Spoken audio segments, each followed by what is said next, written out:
Hey, well, first of all, appreciate everybody being here tonight. And obviously, I'm really proud of my team today. I thought we played really, really hard that second quarter when we made our run. That was special.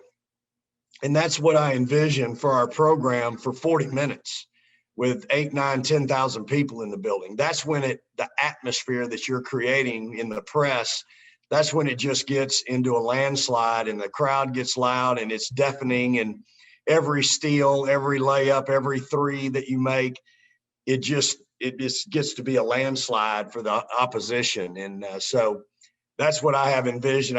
It's so unfair to these kids that they play in an empty building, yet it's required, it's necessary. And right now, but in the years to come, when we're making those types of defensive runs, your 5 players up there, Charlie's denying and getting steals, and everybody else is locked in, and you're laying it in, and you're right back in it, and it just, it's like piranhas on a roast. And that's what you want. And that's what I envision our program in the future, with depth, at guard, and depth at forward and post, and you can just run them in and out and just continue to be relentless in that part of the game. So that was certainly the difference. Being up 20 at half is hard to do, especially in this league. And I'm really proud of our kids for that effort. I thought we were obviously flat to start the second half. I don't understand it. I got them out early. I told you I would do that, Danny. I think you and John, I both told you I was going to get them out early and keep us from being sleepy. And Lord knows we were sleepy again. So I don't know. In any case, we got it righted and outscored them 2 in the third quarter, and then got outscored 2 in the fourth. But what a performance from Charlie Collier, 30 and 19. I mean, y'all, that's really hard to do. And she was special, 10 out of 12 at the free throw line. I told her she only had 4 rebounds the second half. Didn't have 1 offensive rebound the second half, but still 30 and 19. That's a big number now. She had 15 rebounds, 9 offensive at halftime, y'all. The kid was just relentless. And so really proud of her. Celeste did a great job on Vivian Gray, held her to 5 for 14, made her work. She had 4 turnovers to go with her, 5 for 14. So Celeste did a tremendous job on her. And then their second leading scorer went, 1 for 7. And I think Charisma and Shay both did a good job. I want to give Shay some credit. She came off the bench. Charisma wasn't real sharp early, and I thought Shay came in and really did a nice job for us and gave us some great minutes. Again, that kid rolled one ankle yesterday and rolled the other one in shoot around today. And, or maybe it was 2 days ago, but, I didn't know she'd be able to play, and really didn't know when I screamed, hollered for her to go in tonight. She jumped up. I went, okay, she must be good. And so she got in there and really did a nice job for us, and gave us some good quality minutes. So Joe had, I think, 3 steals, had 9 points, and played well, especially that first half. I thought she was a monster for us, and so you move on. Kyra, she had 6 rebounds, 5 assists, and no turnovers. That's the way to run your team. Was 3 out of 6 from 3-point range, and actually I gave her a hard time. She had a driving layup also, which I've been trying to get her to put the ball on the deck and drive it a little more. So she played outstanding for us as well. Again, 6 rebounds, 5 assists, no turnovers, and almost 37 and a half minutes. So proud of our group. Everybody. Ashley came in, did a good job. Lauren too.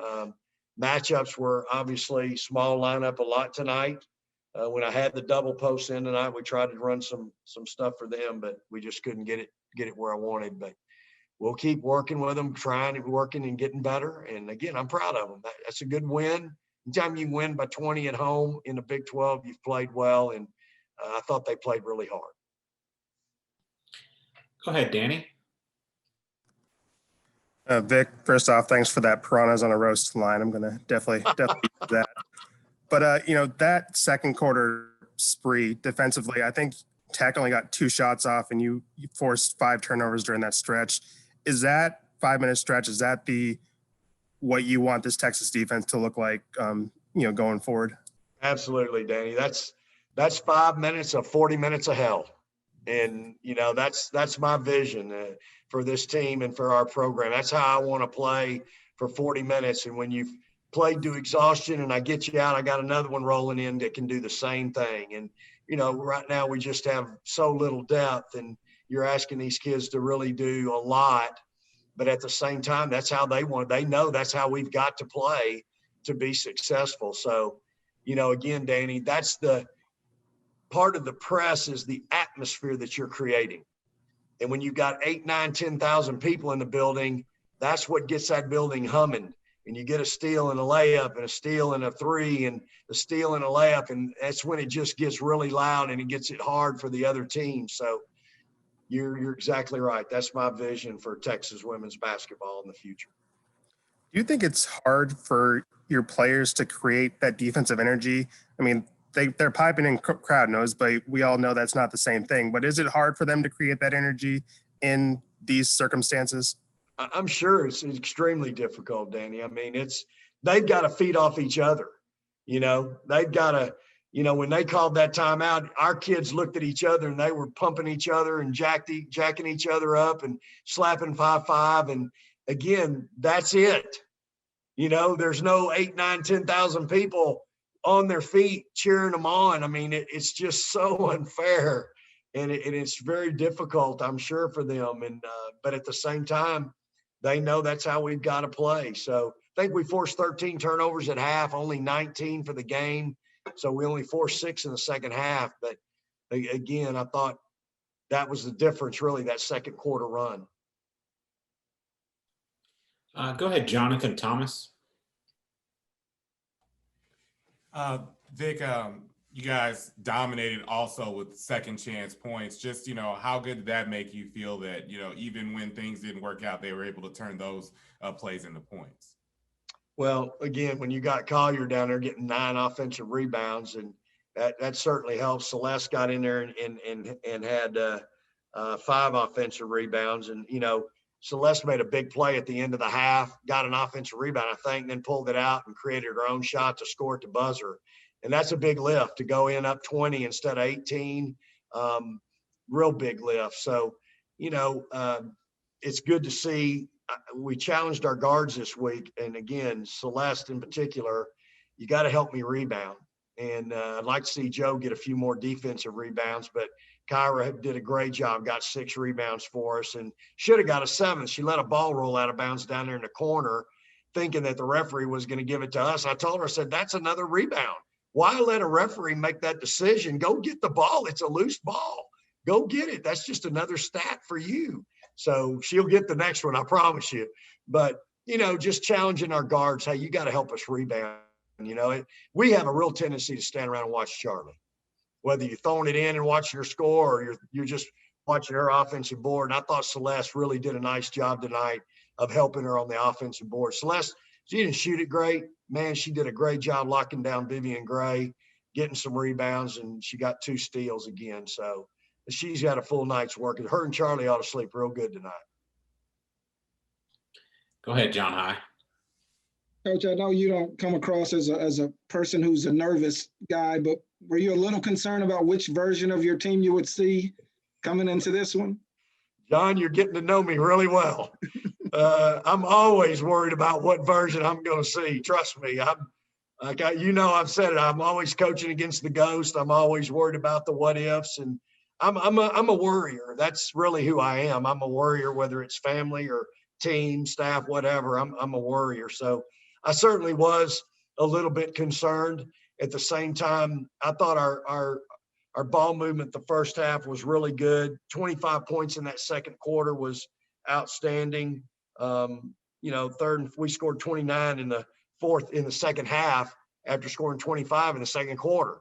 So offensively, we weren't near as good. I didn't think we attacked as well, but I thought our first half offensively, we wrote it on the board. We wanted to share the ball, make the extra pass, have good chemistry. And boy, I thought we were really special the first half doing that. What do you do differently? I mean, you talked about the no fans at a lot of places or limited fans. So that's not really playing a factor like it normally would in any normal year.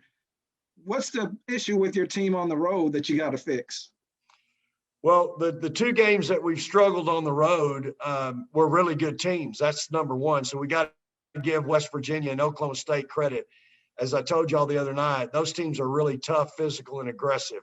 And we've had a hard time meeting that energy. And so we'll know going in, we've got to meet that energy head on and can be competitive in that manner, not get punched and get knocked back and never gain our balance. And I think that's really what's happened. You know, the first half we did gain our balance a little bit against Oklahoma State, but they came out the second half and we just never had an answer and we didn't shoot it well. And so, you know, again, I think the road, we're learning. Again, John, these kids, it's just, there's so many of them playing a lot of minutes they've never played before. You know, it's just, it's who we are right now. It's just the way it is. And our depth is young and inexperienced. And so we just got to keep coaching and teaching them. That's all I know. And again, trying to tell them, look, this is what's coming. I know what's coming down the pipe, y'all. You better get ready. Go ahead, Danny. Vic, you obviously never coached her, but you did play or you did coach against Texas when Shug was running the point. Charlie mentioned kind of how much Kyra reminds her, you know, of that veteran presence that Shug had. You know, how important is that veteran presence that Kyra is bringing to this team? Well, it's critical. And again, I give Kyra a lot of credit, y'all. She's committing to growth. She's having to change her game a little bit to fit what we want to do. And she's taking care of the ball. She's playing probably harder than she's ever played in her life. I think she would probably tell you that. She did nothing but stand around in zone at Duke. And we're asking her to get up and play pressure man, full court, 40 minutes, not 40 minutes, but she's playing a lot. And so that's different. And so I'm really proud of Kyra because she is committing to change. She's committing to growth, and I need her to do that. You know, she had a driving layup tonight that was right at the shot clock buzzer too, along with her 3 for 6 from 3. So her being able to do that helps us as well. So I'm really proud of Kyra. Again, she takes care of the ball. She doesn't turn it over, which is what you want out of a point guard. And again, when she can go 3 out of 6 from 3-point range, man, that helps us all. Go ahead, Taylor. You said just a second ago that you're telling them that you know what's coming down the pipe. How do you get them ready to play at the level that you saw at the second quarter moving forward? Well, Taylor, I mean, it's what we demand of them every day. Again, we have such little depth, and in athletics, it's, you know, when you don't have, like Shay gave me a little bit tonight. She gives me a little ammunition that if you're not playing well, I'm going to pull you out and sit you, and we're going to put somebody else in. And we just have we have one guard in Shay. We have 1 point guard in Ashley. And so we're really limited there. And then we have 2 5 players in Precious and Lauren. And that's our depth. And 3 of those 4 are freshmen. So, you know, our kids have to really wear the responsibility of wanting to be accountable every day in practice, every game for 40 minutes. And so that's what we're really trying to impress upon them right now is wearing that responsibility and being committed to understand the importance that you do that.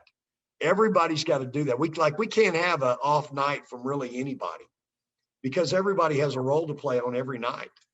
And in this league, if somebody doesn't play well defensively, they're going to find you and they're going to burn you.